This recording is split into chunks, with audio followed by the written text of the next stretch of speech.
Bienvenue au mouton noir de la société. Les valeurs universelles peuvent être comprises de deux manières différentes.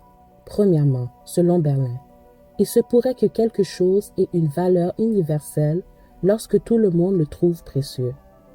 Les valeurs universelles sont des valeurs qu'un grand nombre d'êtres humains, dans la grande majorité des lieux et des situations, à presque tout moment, ont en commun, que ce soit consciemment et explicitement.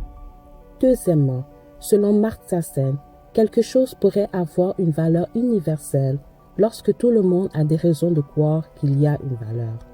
Les dirigeants de ce monde nous font croire que les valeurs universelles de notre société, selon Graines de paix, c'est une valeur reconnaissable par tous, comme étant celle permettant à l'humanité de préserver la vie et de bien vivre ensemble dans la sécurité, la cohésion et l'harmonie pacifique.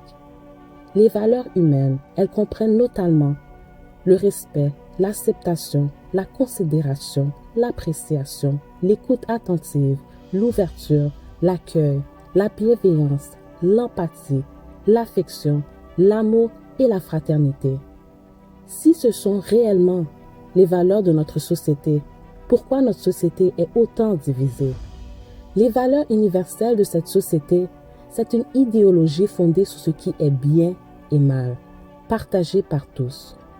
Le problème, sur les 7 niveaux de conscience spirituelle, plusieurs études démontrent que la plupart des gens dans notre société se trouvent généralement au niveau 2 et 3 de l'état de conscience. Au niveau 2, nous sommes dominés par l'ego et les biens matériels. Nous avons d'ailleurs tendance à croire que la valeur des gens est proportionnelle aux biens qu'ils possèdent. Au niveau 3, nous avons plus de connaissances spirituelles que le niveau 2. On prend conscience qu'il existe une autre dimension, mais on continue à donner beaucoup d'importance aux biens matériels et au plaisir des sens. Nous croyons en un Dieu, mais nous remettons plus souvent qu'autrement entre les mains de ceux qui nous disent en qui il faut croire et en ce qu'il faut croire. Alors, en réalité, les valeurs universelles de notre société sont fondées sur notre ego et les biens matériels. On nous dit les valeurs universelles de cette société est une idéologie sur ce qui est bien et mal, partagée par tous. Cette idéologie est-elle vraiment partagée de nous tous? Selon Kern Info, ce sont des valeurs bien souvent enveloppées d'un bon concept abstrait. En réalité, ce sont des valeurs chargées de préjugés politiques et culturels appartenant aux sociétés riches et puissantes. Ils disent dans la société, les valeurs universelles sont fondamentales pour expliquer l'organisation et le changement au niveau de la société, comme à celui des individus. Les valeurs ont joué un rôle important non seulement en sociologie, mais aussi en psychologie, en anthropologie et dans l'ensemble des disciplines.